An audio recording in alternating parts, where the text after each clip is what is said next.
पुण्यातील बहुचर्चित केतन अगरवाल हत्या प्रकरणाला आता आणखी एक नवीन आणि महत्त्वपूर्ण वळण मिळालंय। या प्रकरणातील मुख्य आरोपी सिया गोयल हिच्या कुटुंबाला आता प्रशासकीय कारवाईचा एक मोठा धक्का बसलेला पाहायला मिळतोय।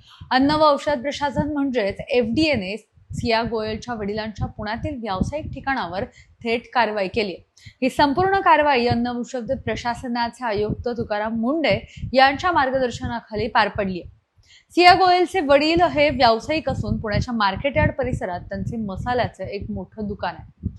BG गोयल अँड कंपनी असे या नामांकित दुकानाचं नाव असून या ठिकाणी एफडीएच्या पथकाने नुकतीच धाड टाकली आहे। या अचानक करण्यात आलेल्या तपासणी दरम्यान पथकाला आता दुकानात अनेक गंभीर बाबी आढळून आल्या।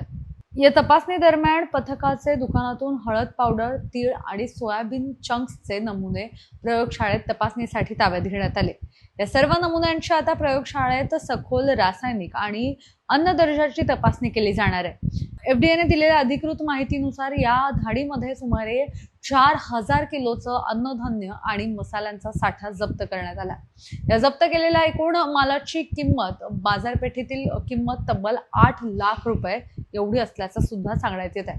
प्राथमिक तपासणीत जप्त केलेल्या मालाच्या लेबलमध्ये प्रशासनाला अत्यंत महत्त्वाच्या आणि मोठा त्रुटी आढळून आल्या। या मालामध्ये मोठ्या प्रमाणावर भेसळ असल्याचा दाट संशय अन्न व औषध प्रशासनाच्या पथकाने व्यक्त केलाय। तसंच दुकानात विक्रीसाठी ठेवण्यात आलेल्या या मसाल्याचा दर्जा अत्यंत निकृष्ट असल्याचा सुद्धा थेट आरोप एफडीएने केलाय।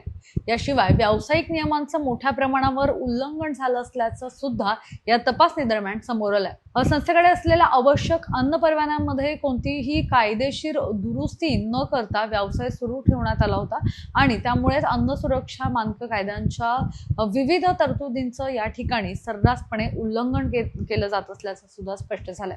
या सर्व नियमांच्या उल्लंघनामुळे आता एफडीएने पुढील आदेश येईपर्यंत हे दुकान पूर्णपणे बंद ठेवण्याची नोटीस बजावली आहे। केतन अगरवाल हत्या प्रकरणाचा तपास पोलिसांकडून सुरू असताना दुसरीकडे आता गोयल कुटुंबावर ही आणखी एक मोठी कारवाई झाली आहे। अन्न सुरक्षा कायद्याअंतर्गत झालेली ही मोठी कारवाई सध्या पुणे शहरात आणि व्यापारी वर्गात प्रचंड चर्चेत ठरणारा विषय ठरली। या कारवाईमुळे आता गोयल यांच्या इतर व्यावसायिक भागीदारांमध्ये आणि बाजारपेठेत विविध चर्चांना उधाण आलं। या प्रकरणाची पार्श्वभूमी पाहता पोलीस तपास आणि एफडीएची ही कारवाई समांतर पातळीवर सुरू असल्याचं दिसतंय। सध्या जप्त केलेले नमुने प्रयोगशाळेत पाठवण्यात आले असून यांचा अंतिम अहवाल येणं अजून बाकी आहे। हा अहवाल आल्यानंतर आता या प्रकरणात अन्न सुरक्षा कायद्यानुसार पुढील कायदेशीर खटला केला जाईल आणि त्यानंतरच याबाबत पुढचे निर्देश जे आहेत तर ते दिले जातील। तसेच केतन अगरवाल हत्या प्रकरणाचा मुख्य तपासावर या नवीन घडामोडींचा काय परिणाम होतो हे पाहणं सुद्धा तितकंच महत्त्वाचं असणार आहे। या दुकानावरील बंदी आणि जप्ती केलेले मालाबाबत अन्न व औषध प्रशासन पुढील कारवाई काही दिवसातच अंतिम निर्णय घेणार असल्याचं सांगितलं जात आहे। यामध्ये नेमके काय अपडेट समोर येतात हे सगळं पाहत राहू आणि याबाबतची सगळी माहिती देत राहू। त्यासाठी पाहत राहा सिविक मिरर। पुण्याहून मोना यनपुरे, सिविक मिरर पुणे।